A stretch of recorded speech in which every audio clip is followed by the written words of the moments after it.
Atenção, atenção, dona Jandira, tá começando mais uma aula do curso! Salve, minha gente, tudo bem?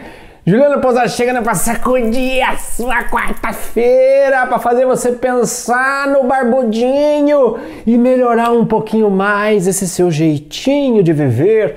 A nossa aula de hoje, o tema é água e vinho, o primeiro sinal de Jesus.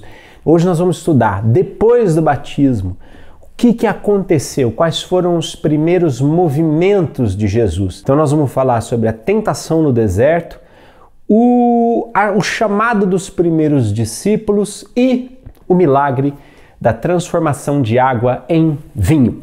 Vem comigo!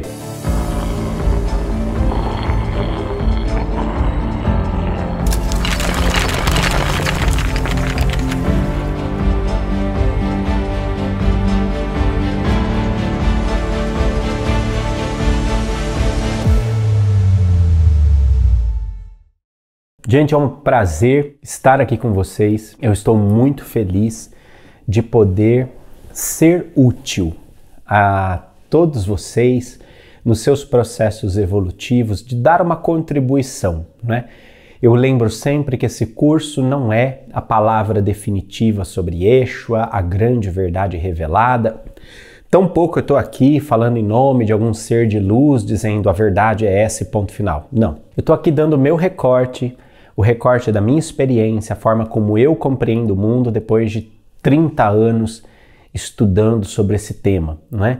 É a minha contribuição, é o meu recorte. Não é definitivo, não é o melhor, não é uma verdade maior do que qualquer outra coisa. É a minha contribuição e eu espero que contribua para que você construa também a sua compreensão dos fatos dentro da sua autonomia, da sua liberdade.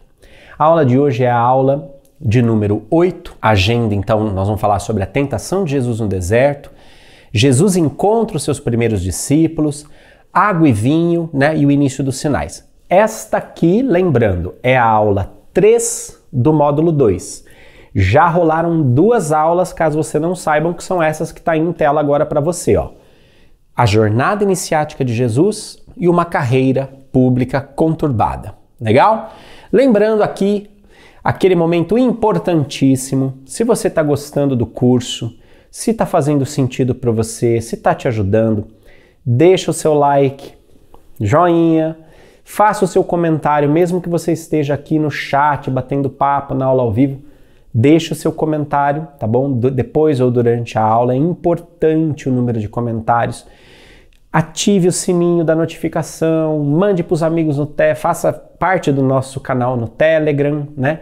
Mande para os seus amigos no WhatsApp e o mais importante de tudo, faça sua conta dentro do Círculo, legal? Entra lá, circuloescola.com, se inscreva, seja um aluno cadastrado, registrado, a gente quer conhecer você, a gente quer estar junto de você. E lá tem inclusive exercícios, tem material complementar, tem um monte de coisa que a gente não consegue entregar tudo aqui no YouTube, legal? E eu tenho um último recado para você, que quem vai dar é ele. Participem do próximo Congresso do Círculo! Imagina que legal nós todos estarmos juntos no evento presencial. Pensa nesse furdunço que rola na aula, esse furdunço de comentário, de coisa e tal. Você imagina a gente estar junto, poder se abraçar, poder pegar um na bochechinha do outro, poder estar junto, comemorar, cantar, fazer reiki, faça reiki em mim. Vai ser muito legal, fala sério. É muito bom. Olha, o Congresso do Círculo, ele é um evento solidário. Sabe o que isso quer dizer? Cada ingresso que nós vendemos, aí o Círculo Escola doa uma cesta básica de alimentos para as obras de socorro social da Casa do Consolador. Cara, é melhor impossível, cara. Isso é melhor do que show de rock, entende? Vai ter música, tem palestra, tem momento de sintonia, tem encontro, tem conexão, tem festa e ainda tem ação social. Cara, melhor do que isso, você quer o quê? Só mundo de perfeição, meu filho. Só mundo de perfeição. Muito bem. Vamos então aos eventos de hoje. Como eu disse, você vê aí no slide em tela comigo, é a tentação no deserto, a escolha dos discípulos e as bodas de Canaã. Desculpa, as bodas de Caná. Parecem três assuntos completamente diferentes, né? A tentação no deserto, a busca dos primeiros discípulos e as bodas de Canaã. Mas vocês vão ver que esses são eventos extremamente interligados. A gente precisa entender que para que a gente gere conexões, nós primeiro precisamos partir de uma expansão de consciência no sentido de conhecimento. Senão a gente não consegue ver como é que os fatos se encadeiam. Precisa haver um conceito maior, precisa haver uma realidade substancial por trás disso para que a gente consiga enxergar. No caso desses três eventos da aula de hoje, essa realidade é uma lei universal, canalizada, registrada, expressa, codificada no Kybalion, filosofia egípcia, chamada mentalismo, a lei do mentalismo. Olha aí comigo em tela, o que é a lei do mentalismo? O todo é mente, o universo é mental. Partindo do princípio de correspondência que nós estudamos na aula sobre identidade cósmica de Jesus, que está em cima é como que está embaixo, que está embaixo é como que está em cima, né? Existe uma inter-relação entre os planos e os planos dimensionais se afetam. Considerando esta lei, nós desenvolvemos em nós uma habilidade de contemplação. Ou seja, quando nós observamos um objeto físico, objetivo, tangível, nós contemplamos, ou seja, nós fazemos um exercício de transcendência da consciência daquele objeto e começamos a imaginar a partir dele as leis universais que regem aquele objeto. Exemplo, você olha para uma árvore. Então a árvore ela tem um tronco, ela tem uma copa, ela tem ramos, ela tem folhas e no subsolo ela tem raízes. As raízes são quase tão profundas no subsolo quanto é a copa das árvores para a atmosfera, não é? Ao mesmo tempo que a copa da árvore busca a luz do sol, não é? E captura carbono projetando oxigênio, as raízes ali embaixo estão puxando os nutrientes da terra. Quando eu olho para isso, eu vejo uma árvore. Quando eu transcendo a expressão física dessa árvore e começo a pensar, começo a me conectar com a lei que rege o crescimento orgânico desta árvore, eu começo a perceber que alguma coisa me diz que eu preciso de raízes, que eu preciso buscar para além daquilo que é visível, lá no interior, eu preciso buscar a verdadeira nutrição da minha vida. Mas essa nutrição interior, ela não é levada à sua máxima potência se eu não expelir, se eu não interagir com o mundo exterior. E se eu não considerar que para além do meu mundo interior e para além do mundo exterior onde eu estou manifestado, a energia máxima que eu recebo está para além do ambiente. É Deus, no caso da árvore, é o sol. Você percebe? Eu pego um objeto, eu pego um ser vivo, eu pego qualquer coisa da nossa dimensão e eu transcendo. Eu vou além. E quando eu vou além dessa estrutura, eu contemplo a lei e aí isto que era um objeto físico, não é? Algo tangível, limitado, isso se empodera e se transforma num símbolo. E o símbolo me faz acessar esta lei que rege tanto a árvore quanto a vida do ser humano. Percebe? O que a filosofia do Kybalion vai nos ensinar a partir do princípio de correspondência? A especular todo o funcionamento do universo a partir da observação objetiva do nosso mundo e da sua contemplação, do exercício da transcendência. Então, quando fala o todo é mente, o universo é mental, a pergunta que os hermetistas se faziam é como Deus criou o universo?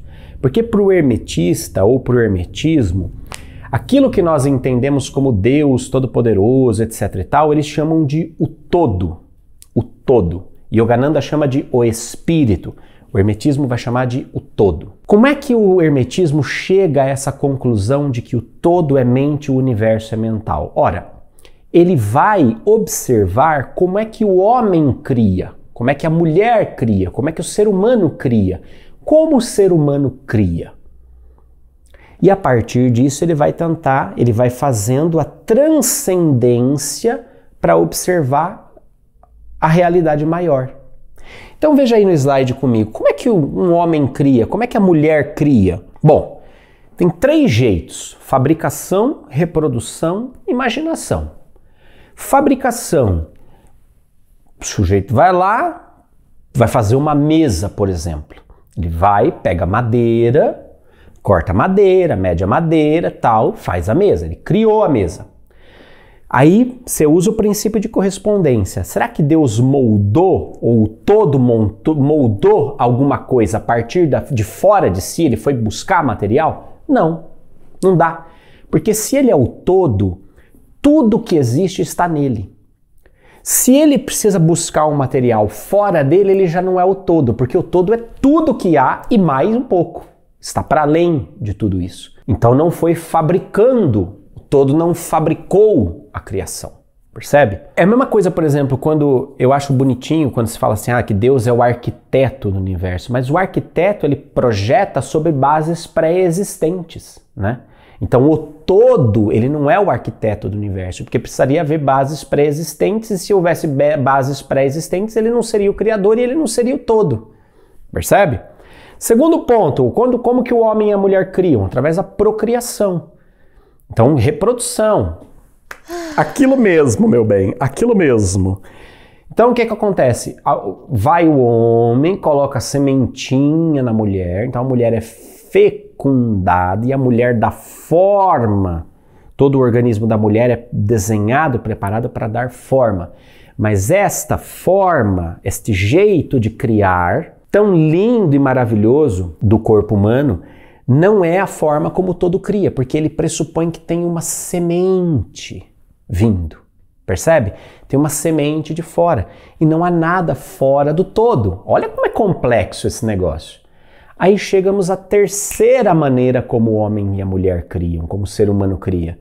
Eles criam na sua imaginação. Antes do filho existir, antes da mesa existir, antes do projeto de arquitetura existir, antes de toda a existência pré-concebida, seja por fabricação, por reprodução, por projeção, houve uma existência mental. E essa existência mental, veja, não ejeta nada para fora de nós, como no caso de uma reprodução, por exemplo. Então o todo não poderia ter reproduzido porque ele estaria expelindo para fora de si. Eu acho bonito quando diz assim, Deus é a fonte. Mas eu tenho certas reservas com essa palavra, a fonte, porque a fonte expele para fora de si a água. Então eu entendo fonte como origem, mas eu não gosto da imagem fonte de água, entende? Fonte como origem, beleza, aceito fonte como origem. Fonte como essa coisa que é o início, mas que expele para fora de si, não. Porque o todo é mais do que fonte, entende? Ele não expele nada para fora de si, tudo está no todo. Então veja que coisa interessante. Quando nós criamos mentalmente uma coisa, o que nós somos em si não muda, mas aquela coisa existe dentro de nós. Existe dentro de nós. É como um escultor que olha para o bloco de pedra, mas mentalmente dentro dele a estátua já existe. E aí ele começa a simplesmente tirar o excesso de pedra ao redor daquilo que já existe dentro dele, não é? E aí nós vamos entender um segundo mistério do mentalismo, que é o todo está em tudo, mas a soma de tudo não é o todo. Oi, Juliano, o que é isso? O todo está em tudo, mas a soma de tudo não é o todo. Do mesmo jeito que o artista que concebe a estátua, em cada martelada, cada burilamento, cada lixada, cada coisinha que ele faz dessa escultura, ele a impregna de si. Todo arte, em todas as partes, da escultura, em todas as partes da obra de arte, existe a expressão do artista. Mas se você juntar todas as partes da obra de arte, você não tem o artista. Percebeu a diferença? Quando alguém pinta um quadro, cada pincelada tem um pouco do artista. Mas se você juntar todas as pinceladas, você não tem o próprio artista, porque o artista é todas aquelas pinceladas, está em todas aquelas pinceladas, mas ele está para além de todas aquelas pinceladas. Assim, o todo está em tudo. O todo está em cada átomo, de cada molécula, de cada quark, de cada estrela, de cada planeta, de cada ser. Ele permeia tudo, tudo em todas as dimensões. Mas se você juntar tudo que se expandiu no Big Bang do universo e apertar, isso não é o todo. O todo está para além disso. O todo é o grande artista, o grande imaginador. Logo, o hermetismo vai entender que o todo é mente e o universo é mental. Em outras palavras, André Luiz diz assim em Nos Domínios da Mediunidade, que nós somos a exteriorização do pensamento de Deus. Ou seja, nós estamos todos dentro da mente de Deus. Nós estamos no todo. Percebeu? Nós estamos dentro do todo. Eu moro dentro do Deus que mora dentro de mim. Pausa agora um pouco a aula. Pausa agora. Para, respira, para o papo aqui do lado, para comentário. Para e respira essa realidade. Fecha o teu olho. Respira fundo assim, ó.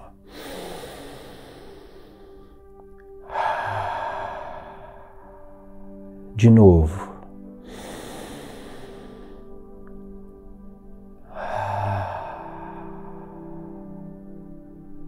De novo.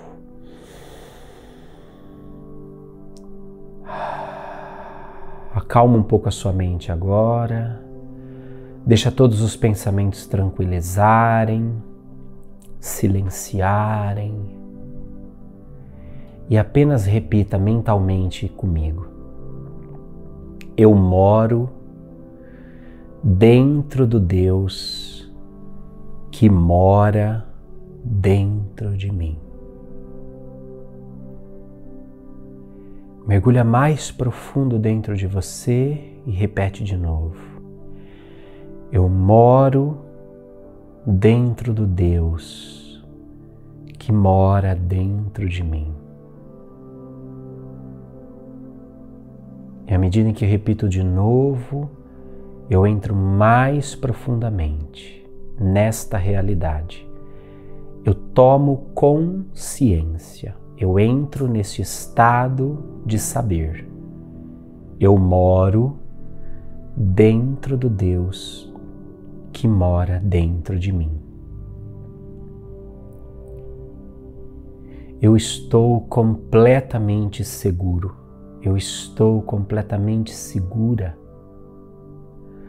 porque eu moro dentro do Deus que mora dentro de mim.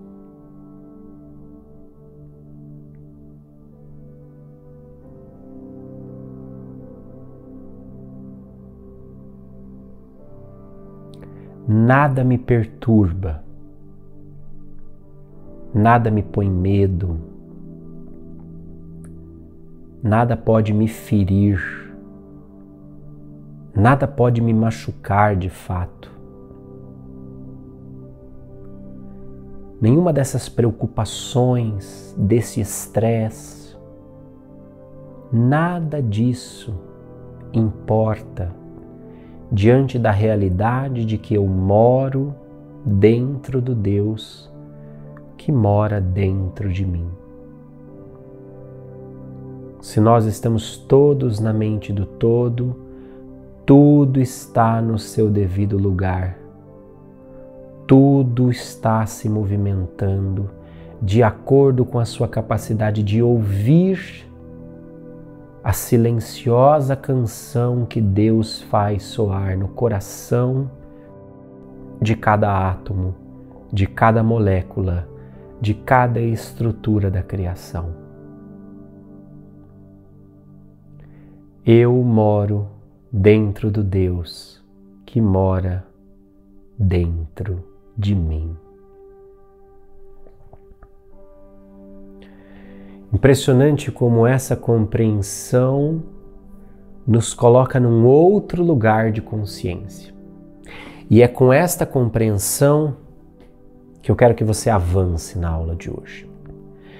Tudo o que nós observamos, tudo que parece ser tão real, tão físico, tão de verdade, tão concreto, existe na mente do todo. São pensamentos na mente do todo. Tudo isso que muda, tudo isso que varia, tudo isso que se transforma, tudo isso que é efêmero, é passageiro, é movimento, mas a única coisa que permanece, sempre foi, sempre é e sempre vai ser o todo. Por isso que quando Deus se manifesta para Moisés no Antigo Testamento, ele aparece numa sarça que queima, mas não se consome, e ele diz: eu sou aquele que sou. YWHW foi o tetragrama que traduziu Yahweh. Yahweh. Eu lembro de um choque quando eu era moleque, nos nossos grupos e tal, e uma vez um cara foi fazer uma palestra e falou assim: na verdade Deus não existe. Aí todo mundo ficou assim: como assim Deus não existe? Ele falou assim: Deus não existe, Deus é. Porque tudo que existe tem um começo, um meio e um fim. Tudo que existe foi criado por alguém, pode ser terminado por alguém. Tudo que existe, alguém chamou a existência, mas Deus não existe, Deus simplesmente é o absoluto. Ele chama as coisas à existência, Ele é o sempre existente, Ele é o sempre absoluto, né? Então, hoje, quando eu compreendo dentro de Yogananda, que ele chama isso de a realidade única, o mentalismo, né? Ele chama de a realidade única, e na verdade ele é a única coisa que existe. Nós somos pensamentos dentro da mente de Deus. Dentro desse conceito, você precisa entender a ideia da substância do universo. Veja comigo nesse slide. A substância é aquilo que se oculta debaixo de todas as manifestações exteriores. É a essência, a realidade essencial, a coisa em si mesma. A realidade com R maiúsculo é o estado real, verdadeiro, permanente, duradouro, atual de um ente. A realidade única é aquele que é. A real substância do universo é a mente do todo. Ou seja, quando Yogananda, quando grandes mestres falam assim, a realidade única, o estado real, a substância ou aquilo que é substancial, está se referindo àquilo que está para além de toda a ilusão passageira da matéria. Agora, esta ilusão é fruto da dualidade, tá bem? É fruto da dualidade. É o que no yoga vai se chamar de Maya, a grande ilusão cósmica. A grande ilusão cósmica. Por quê? Porque se nós estamos todos na mente de Deus, estamos todos no pensamento do todo, somos todos feitos da vibração essencial de Om, somos todos feitos da mesma energia, do mesmo Espírito Santo, como nós vimos na última aula. Cara, como é que eu acho que eu sou eu e você acha que é você? Como é que eu tenho aqui o meu ego regendo tudo isso aqui, não é? Eu sou eu, você é você, nós não somos a mesma coisa. Mas ao mesmo tempo vem essa espiritualidade e diz que nós somos a mesma coisa. E aí entra um símbolo interessante, antigo, de antigas escolas iniciáticas, que é esse círculo e essa pirâmide dentro. Dá uma olhada, esse triângulo. Esse círculo e esse triângulo, eles representam isso que eu estou dizendo para você. A realidade única, o uno, o Pai de todas as coisas, o todo, Deus, ele é representado por essa ponta de cima da pirâmide. Ele é uma coisa só, ele é a realidade, a substância, o estado real, uma única coisa, o uno. Fala uno por quê? Porque é a única coisa que existe. A mente do todo, tá vendo? Então ali em cima, na ponta da pirâmide, é o todo. Quando o todo cria, ele projeta a sua mente, ele projeta a sua vontade sobre a sua existência, e o primeiro ato é a criação da dualidade. Então você vê que do uno a gente sai para dois, é a base ali da pirâmide.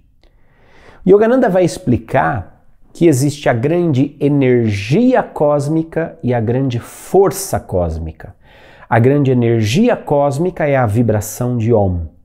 A grande força cósmica é a ilusão de Maya, o tentador, não é? Essa ilusão, ela visa justamente criar este mundo de aparências onde nós somos indivíduos, para que como indivíduos a gente possa de fato experienciar a liberdade, porque senão, sem a ilusão, nós estamos todos dentro da mente do todo. Não há movimento nesse pensamento se não houver a ilusão. Portanto, veja nesse slide, a ilusão ela está a serviço da experiência da liberdade. Não é possível criar a liberdade se só existir um caminho. A presença da ilusão cósmica valida a nossa experiência de liberdade e a potência do amor de Deus, gerando autenticidade no relacionamento criador-criatura. Ou seja, é a grande ilusão que nos permite ter a experiência de indivíduos únicos e livres. Percebe? É esta grande ilusão. Por que eu estou falando tudo isso? Por que eu estou falando tudo isso? Porque quando Jesus é batizado por João Batista, se abre a sua visão espiritual, a sua consciência já estava ali completamente integrada com a consciência do Cristo cósmico, do Cristo planetário. A sua consciência já estava ali completamente integrada à consciência do Cristo planetário. Uma vez integrada, a visão espiritual se abre e Jesus, Yeshua, é capaz de enxergar para além da ilusão da matéria. A matéria tangível como nós a conhecemos é uma ilusão dessa força cósmica que visa justamente estabelecer esse programa de individualidade e de exercício da liberdade. Esta ilusão começa a ser desmontada à medida que os cientistas começam a pular, olhar, ampliar o átomo e de repente a hora que chega ali achando que eles iam achar uma mínima porção de matéria, eles acham um monte de energia compactada. Eu mostrei isso para vocês na aula sobre a ressurreição. Não existe matéria objetiva de fato, o que existe é energia condensada. Então, veja, a matéria, a realidade como nós a conhecemos é uma grande ilusão. De fato, uma grande matrix, não é? Então, o que vai acontecer? Quando Jesus vai para o deserto, ele está em plena posse da sua visão espiritual. E ele vai para um processo de teste. Aliás, não é... Eu ressignificaria, Jesus não é a grande tentação, é a grande testação, se bobear, né? Veja aí comigo no slide, por exemplo. Eu peguei, tanto o evangelho de Mateus, Marcos e Lucas, eles falam coisas muito parecidas. Mateus diz assim, em seguida, ou seja, logo depois do batismo de João, Jesus foi conduzido pelo Espírito ao deserto para ser tentado pelo demônio. O que é o demônio? É a representação objetiva da grande ilusão. É a representação objetiva da grande ilusão. Então veja, é o Espírito com letra maiúscula que vai levar ele para lá. Jesus vai ter uma experiência de polaridade. A consciência crística atrelada a Jesus vai viver a polaridade no deserto. Ou seja, ele está cheio da vibração de Om, mas ele vai viver a grande ilusão e superar a grande ilusão. Veja o que Marcos fala. Logo o Espírito o impeliu para o deserto. Aí esteve 40 dias, foi tentado pelo demônio, esteve em companhia dos animais selvagens e os anjos o serviam. Veja Lucas, cheio do Espírito Santo, voltou Jesus do Jordão e foi levado pelo Espírito ao deserto, onde foi tentado pelo demônio durante 40 dias. Lembra lá da pirâmide? O Espírito, o todo, a força aqui conduz Jesus para o deserto para ser tentado pelo Espírito Santo. Ele está cheio, para ser tentado pelo demônio, ele está cheio do Espírito Santo e vai ser tentado pelo demônio. Ele está cheio da grande energia cósmica e ele vai ser testado pela ilusão cósmica. O que vai consolidar no meio desta pirâmide a visão espiritual. A visão daquele que transcende a ilusão da matéria. Percebe? Eu vou pegar o relato de Mateus para nós estudarmos hoje. Para a gente lembrar as 3 tentações. Primeiro, jejuou 40 dias e 40 noites, depois teve fome. O tentador aproximou-se dele e lhe disse: se és o Filho de Deus, ordena que essas pedras se tornem pães. Jesus respondeu: está escrito, nem só de pão vive o homem, mas de toda palavra que procede da boca de Deus. O demônio transportou-o à cidade santa, colocou-o no ponto mais alto do templo e disse-lhe: se és filho de Deus, lança-te abaixo, pois está escrito, ele deu aos seus anjos ordens a teu respeito, eles te protegerão com as suas mãos, com cuidado para que não machuques os teus pés em alguma pedra. Jesus lhe disse: também está escrito, não tentarás o Senhor teu Deus. O demônio, transpondo uma vez mais a um monte muito alto, lhe mostrou todos os reinos do mundo e a sua glória e disse-lhe: eu te darei tudo isso se prostrando-te diante de mim me adorares. Respondeu Jesus: para trás, Satanás, porque está escrito, adorarás o Senhor teu Deus e só a ele servirás. Em seguida o demônio o deixou e os anjos se aproximaram dele para servi-lo. Veja que coisa interessante. O demônio transporta ele de um lado e leva ele para o outro. Peraí, esse cara não é o Cristo? Esse cara não é Jesus representando o Cristo planetário? Que cara tá, parece uma bola de ping-pong na mão do demônio? Que loucura é essa? Como assim, né? Como assim Deus permite que isso aconteça, né? É uma pergunta que nós fazemos também. Quantas vezes a gente se sente sendo jogado de um lado para o outro pela vida, como uma bola de ping-pong, sem conseguir compreender o sentido das coisas e falando assim, nossa, como assim Deus está permitindo que isso aconteça com a minha vida, né? Fica aí uma observação. Mas veja que coisa interessante. Vamos quebrar isso em 3? Vem aqui comigo, ó. Primeira tentação é uma tentação, como você está vendo aí no slide. Vamos ver a estrutura da treta, né? Como eu chamei aqui. A primeira tentação é uma tentação que põe em dúvida a natureza do ser espiritual através da ilusão da necessidade física. Então, Jesus estava lá, jejuando 40 dias. Começa a bater uma fominha, né? 40 dias depois. Então ele vem e fala assim, ó. Se você é filho de Deus, por que você não manda essa pedra se transformar em pão? O que ele está dizendo aqui, ó? Você tem fome, cara. Você é um ser orgânico. Você é matéria. Matéria precisa de matéria. Corpo precisa de comida. Percebe? A comida, ou o pão aqui, ele entra como um símbolo de um vínculo com a ilusão da matéria. Então ela coloca em xeque quem sou, quem Jesus é. Entende? Por isso que ele responde, ele fala assim, nem só de pão vive o homem, mas de toda a palavra que vem da boca de Deus.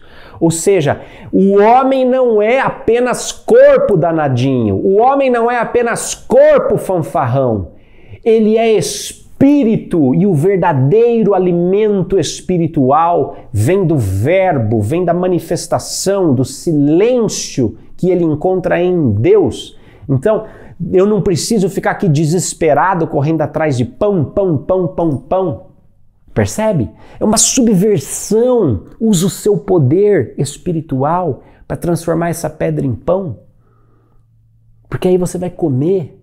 Só que aí você subverte o poder espiritual e coloca ele a serviço da matéria, quando em verdade é a matéria que está a serviço do poder espiritual.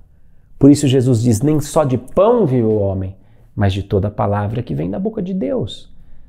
Porque o homem é em essência espírito. O homem é em essência um ser espiritual. O todo é mente, o universo é mental. Ele, pum, dá um cheque na ilusão através da energia, da consciência, do estado de saber de que ele é um com o todo. Segunda tentação, ele vai seduzir pela força da religião exterior de aparências em detrimento do poder da espiritualidade interior do Deus que nos habita. Então ele coloca em xeque quem Deus é. A primeira tentação coloca em xeque quem eu sou. A segunda tentação coloca em xeque quem Deus é. Porque veja o que o texto diz, que lindo. Transportou a cidade santa. O que é a cidade santa? Jerusalém. Colocou no ponto mais alto do templo. O que o templo era que a gente viu na aula passada? O centro da vida religiosa, política, econômica e social daquela nação inteira. O centro de todo o poder político, religioso, econômico daquela cidade. Ele coloca ele lá em cima. Ou seja, simbolicamente ele coloca Jesus no topo de toda aquela estrutura religiosa que ordena em torno de si economia, política, sociedade, e ali ele fala assim, joga daqui. E aí cita a Sagrada Escritura, ou seja, ele usa a religião para tentar convencê-lo ao exercício de um poder temporal. Porque ele fala, se joga daqui, porque está escrito que os anjos vão vir, vão te salvar, vão segurar o teu pé. E se isso acontece no coração de toda aquela sociedade, sumo sacerdote, sinédrios, poder romano, todo mundo ia adorar ele, e ele poderia exercer um poder terreno, um poder temporal dentro daquilo, usando a própria religião, você percebe? A ilusão, veja, tira um pouco a ideia de um satanás com 2 chifrinhos, mas a ilusão quer tentar convencer você de que a religião institucional é válida para um exercício de poder temporal, mas é um poder que acaba, mas é um poder limitado. Por isso ele vira e fala, mas também está escrito, não tentarás o Senhor teu Deus. Ou seja, ele volta, vem a ilusão e oferece a estrutura religiosa material, tentando puxar ele de novo para a ilusão da matéria, e ele fala, não tentarás o Senhor teu Deus. Ou seja, a única coisa que existe para além de toda essa bagunça, para além de toda a dualidade, é o todo.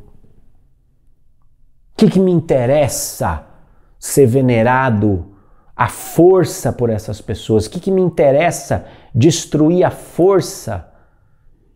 Tudo isso, se tudo isso foi criado para servir Ele. Percebe? Que lindo isso. Aí vem a terceira tentação. A terceira tentação tenta corromper o propósito espiritual com o pseudo-poder temporal. Então ela é uma tentação que tem a ver com o que eu devo fazer em Deus. Veja, a primeira tentação é sobre quem eu sou, sobre a minha própria natureza. A segunda tentação é sobre quem Deus é, a sua própria natureza. E a terceira tentação tem a ver com propósito, sobre o que eu devo fazer em Deus. É propósito.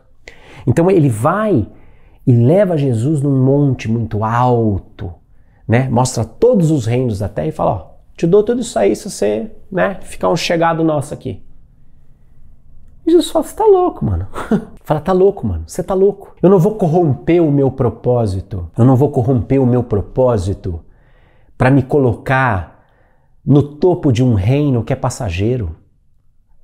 Eu adoro somente ao único Deus que habita o meu interior. Eu moro dentro do Deus que mora dentro de mim, cara.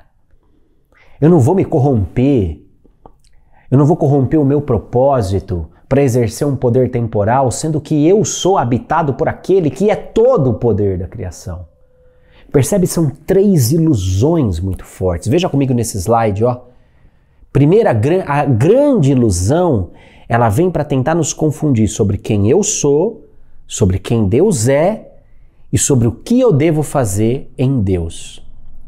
Agora, a grande ilusão, a grande tentação, a grande testação, ela é parte de um ciclo iniciático. Então veja comigo aí em tela.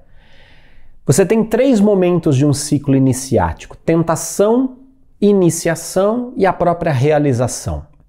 Então, a tentação ela é um convite à grande ilusão. Essa grande ilusão ela vem para tentar nos estagnar ou nos fazer um retrocesso na nossa configuração de consciência.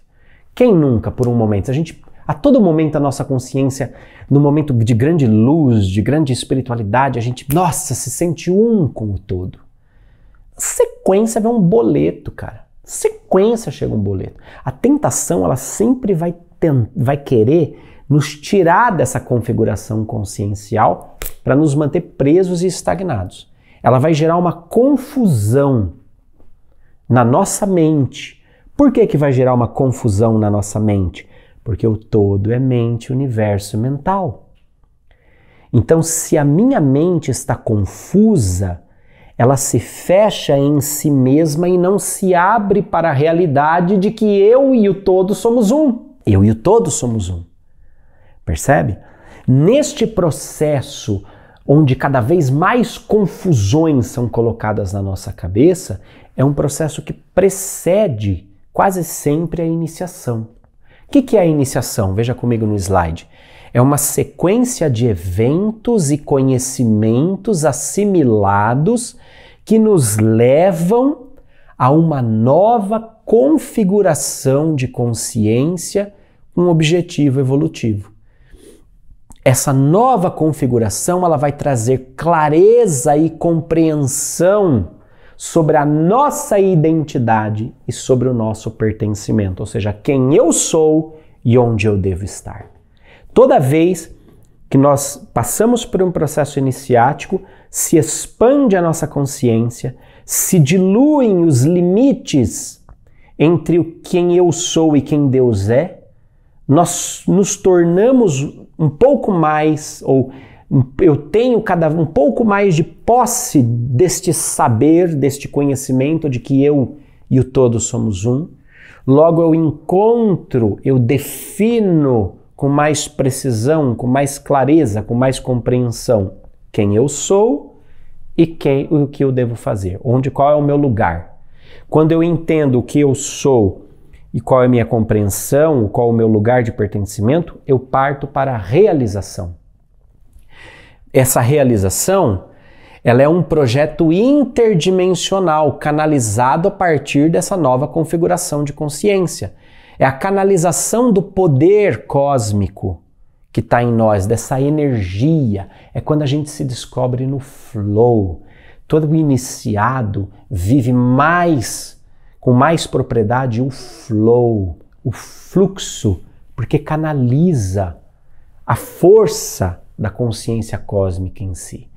Tentação, iniciação, realização. Isso vai acontecer em ciclos. Jesus é tentado no deserto. Ele supera e reafirma a sua consciência, o seu olhar espiritual, reafirma o seu batismo no Espírito Santo, a integração do seu estado de saber com a realidade única, substancial. A partir disso, ele parte para a realização. E aí, o que ele vai fazer? Ele vai buscar os seus primeiros discípulos. Yogananda diz assim: quando grandes mestres vêm à Terra, trazem consigo um grupo seleto de adiantados discípulos de vidas passadas para que os ajudem em sua missão e para que possam promover ou concluir o preparo desses espíritos para a libertação. Veja, isso é interessante, porque Jesus tinha esse magnetismo. Eu falei para vocês há umas 2 aulas, na aula passada, na verdade, eu falei sobre a diferença, por exemplo, de Jesus chamando os discípulos no Evangelho de Marcos, que foi escrito por Marcos, discípulo de Pedro, e Jesus chamando os discípulos no Evangelho de João. Em Marcos é o relato do ímpeto de Pedro, que segue aquele mestre que é magnético, que conversa com a alma dele, com a história reencarnatória dele, aquele magnetismo que o faz reconhecer em Jesus um mestre de outras vidas, o seu compromisso pré-reencarnatório. Pedro não conheceu Jesus naquele momento, o espírito de Pedro já conhecia Jesus há séculos. Percebe? Mas quando encarnado o mestre passa, Pedro levanta daquele ímpeto e vai. Diferente em João, que João e André passam o dia inteiro na casa de Jesus, convivem com Jesus. Então, no fim do dia, André vai, irmão de Pedro, vai e fala, cara, a gente achou o Cristo. Porque João traz o aspecto relacional, e a evolução é isso, né? Ímpeto, relacionamento. Ímpeto, relacionamento. Salto, patamar. Salto, patamar. Percebe? Dentro dessas duas visões, a gente começa a perceber que o mesmo Jesus chamou diferentes discípulos e diferentes discípulos conheceram diferentes versões de Jesus. Cada um passa a enxergar Jesus a partir de onde os seus próprios pés pisam, a partir da sua história pessoal, da sua história espiritual. E nisto, Jesus começa a organizar círculos de intimidade. Jesus começa a organizar uma espécie de escola iniciática de acordo com o grau de influência e de compreensão desse magnetismo que cada discípulo percebia. Jesus era o influencer da época dele. Veja aí comigo nesse slide que coisa interessante, a partir só dos relatos bíblicos isso aqui, tá? Veja o círculo mais externo, são as grandes multidões, que eram atraídas o quê? Pelo impulso magnético. Jesus era magnético. Falava que quando tem o episódio da cura daquela mulher que tinha o fluxo de sangue, diz que Jesus, a multidão sufocava. Você imagina o que é uma multidão sufocando o cara? Que loucura, né? Diz que a multidão sufocava ele. Né? Então essa multidão ela é atraída pelo magnetismo do mestre, pela aura que Jesus transbordava e as pessoas queriam chegar perto. Aquela mulher do fluxo de sangue mesmo, ela falou, nossa, se eu encostar, ela criou esse estado mental, esse gatilho mental, se eu encostar na roupa dele eu vou ser curada. E ela vai dar um jeito e pim, ela que pum, diz que ele sente uma força sair dele, porque ela condicionou aquilo a um nível de certeza tão grande no plano mental dela, que o plano mental dela manifestou exatamente o que ela havia projetado. Né? Depois você tem os 72 discípulos, ou seja, aí já começa um círculo muito mais fechado de relacionamento de Jesus para quem ele vai ensinar a atuar conscientemente com a mente sobre a matéria. Ele vai ensinar esse princípio do mentalismo e a operação desse princípio para esses discípulos. A mulher que é curada do fluxo de sangue, ele diz, a sua fé te salvou, a sua fé te curou. Ele falava isso para todo mundo, a sua fé te salvou, a sua predisposição mental em aceitar, em acreditar, em decidir, mesmo diante da dúvida, da transitoriedade. Ele dá ali uma pinceladinha. Agora, para esses discípulos, ele ensina a operação da lei universal de mentalismo. Olha, vocês vão curar, vocês vão fazer isso, vocês vão fazer aquilo. É claro que no Evangelho não está toda a instrução, não está todo o conhecimento que ele transmitiu. Ele não ia mandar os caras despreparados para fazer isso. Eles já tinham tido aulas em ambientes reservados, em círculos mais fechados, onde Jesus explicava profundamente o funcionamento do mentalismo, da mente sobre a matéria. A matéria a serviço da mente, a serviço do espírito. Desses 72, ele faz um grupo ainda mais seleto, de 12. 12 caras. Que tem muito simbologia, não é? Mas o que vai mostrando? Vai mostrando que vai afunilando, os círculos vão ficando cada vez mais íntimos. Daí ele leva, desses 12, ele leva 3 com ele para o monte da transfiguração. 3 que vão ver a transfiguração. E desses 3, um cara, na última ceia, no último jantar com ele, tem a intimidade suficiente de deitar no peito dele, que é João. Percebe que os círculos vão se fechando. Então existe esse aspecto relacional com Jesus. Relacional. Então, a quem tinha condições de um maior relacionamento com ele, ele entregou mais conhecimento, portanto entregou mais poder. Por que ele entrega mais poder àqueles que tinham a maior capacidade de proximidade de relacionamento com ele? Porque relacionamento é uma construção no tempo. Relacionamento é a expressão da máxima consistência ao longo do tempo, que é a grande máxima de poder dentro da exoconsciência, tá?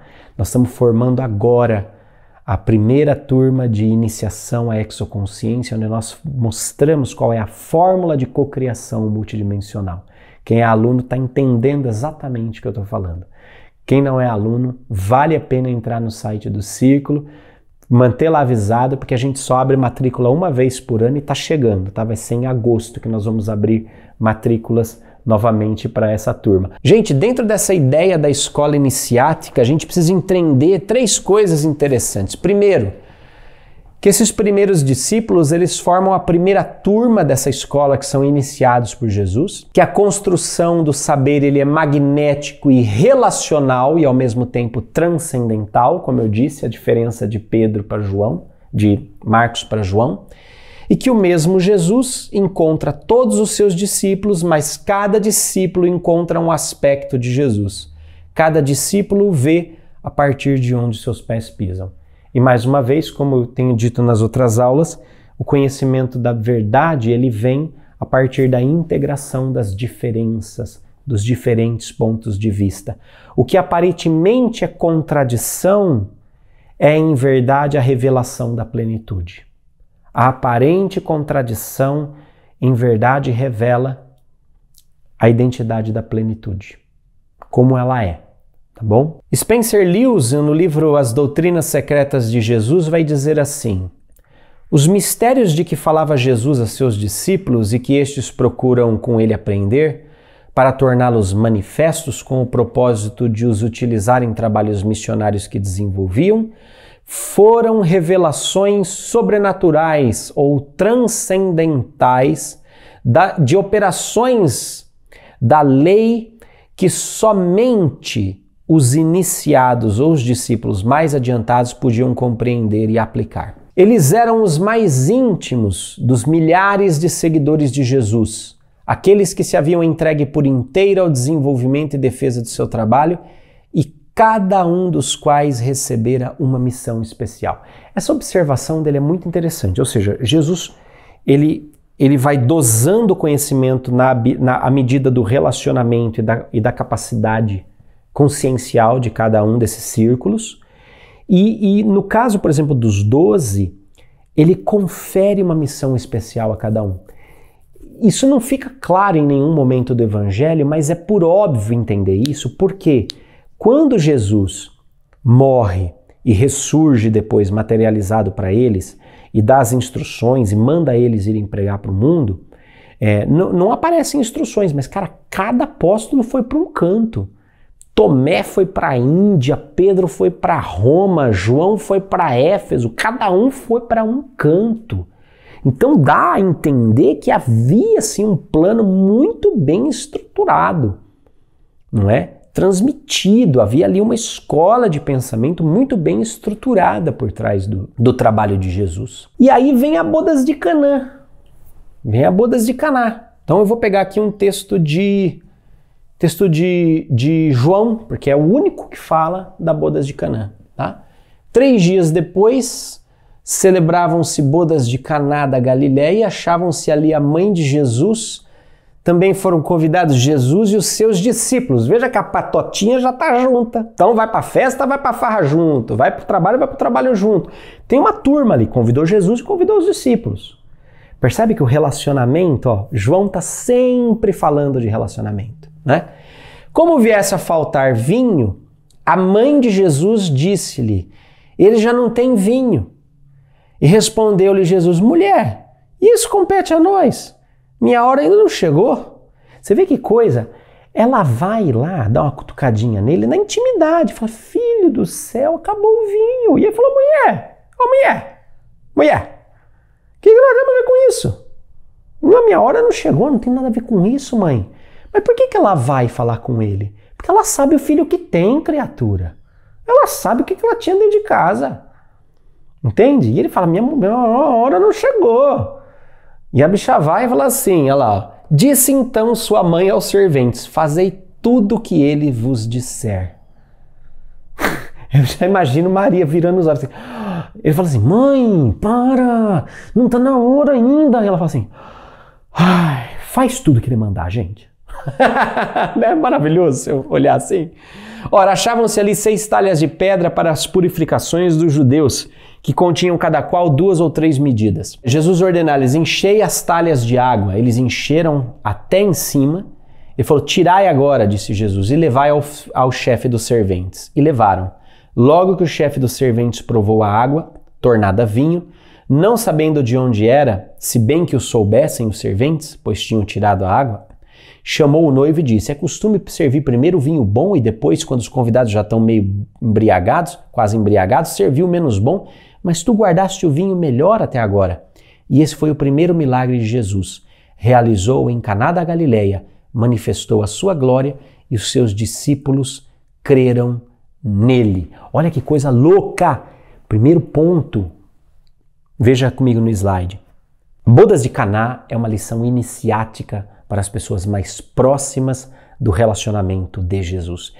Ele não propagandeia. Ele não propagandeia. Nesse momento, não.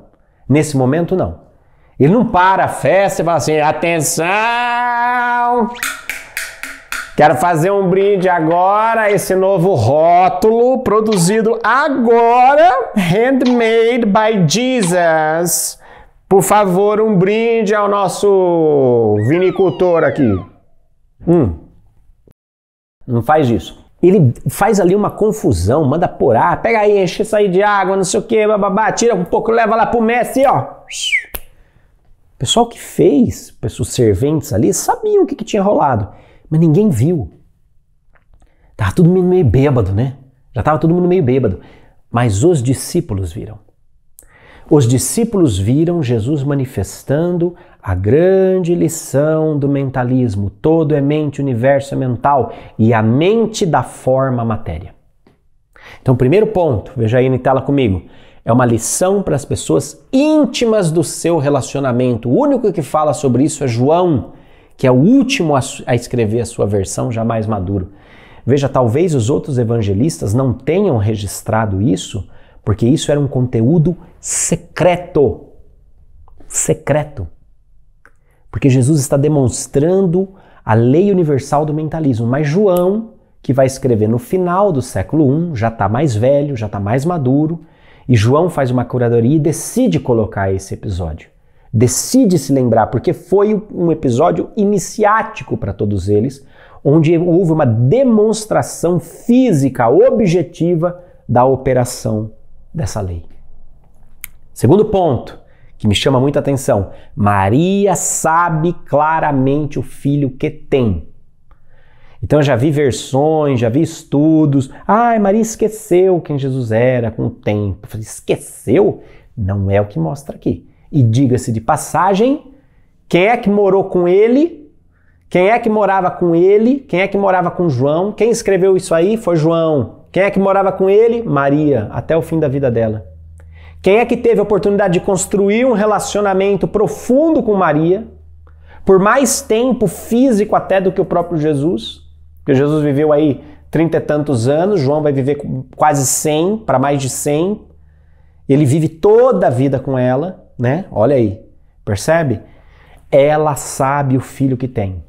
Ela sabe o filho que tem. Ela é a iniciadora e a iniciada diante dele, né?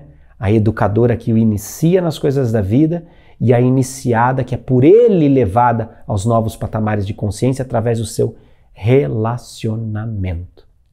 Relacionamento. A iniciação, terceira parte ali no slide comigo, foi muitas vezes limitada a ambientes esotéricos de escolas iniciáticas porque pressupõe uma certa ressignificação do ego em prol da evolução do conjunto. É no outro que a nossa evolução encontra o seu real sentido. É no outro. É a serviço do outro. Mas esses conhecimentos são profundos. Veja, Jesus só ensinou isso para um círculo muito menor e logo que ele ensinou, ele falou assim, agora vocês vão de 2 em 2, vocês vão curar, vão expulsar demônio, vão pregar, vão batizar, vão fazer o negócio acontecer. Ou seja, ele dá uma missão com foco no outro. Usem esse poder para o outro. Usem esse conhecimento para o outro. Percebe? Para o outro. Mas isso, o conhecimento ele é entregue como fruto desse relacionamento, que é uma construção no tempo. Uma construção no tempo. Jesus realizou seu primeiro milagre público não para sancionar a embriaguez pelo uso social do vinho, diz Yogananda, mas para demonstrar aos seus discípulos que por trás de toda a diversidade da matéria está a única substância absoluta. Para Jesus, o vinho não era vinho, era uma vibração específica de energia elétrica manipulável pelo conhecimento de leis suprafísicas definidas. Toda a criação de Deus opera de acordo com a lei. Acontecimentos e processos governados por leis naturais já descobertas não são mais considerados milagrosos. Mas quando a lei de causa e efeito opera de modo sutil demais para que o homem possa discernir como algo acontece, ele então o denomina como um milagre. Não foi um primeiro milagre de Jesus, foi a primeira demonstração da soberania que o seu conhecimento impunha sobre a estrutura ilusória da matéria. Jesus sabia que sustentando e controlando toda a matéria atômica está o poder único da inteligência e vontade divina, que unifica e equilibra a matéria, a qual pode ter sua origem retraçada à consciência caso seja dissolvida em seus elementos constituintes. Jesus compreendia a relação metafísica entre a matéria e o pensamento e demonstrou que um tipo de matéria podia ser transformada em outro tipo, não apenas por meio de processos químicos, mas pelo poder da mente universal. O que é que Yogananda está falando aqui? Yogananda está falando do mentalismo. Yogananda está falando de um princípio hermético, de uma lei universal. Uma lei universal.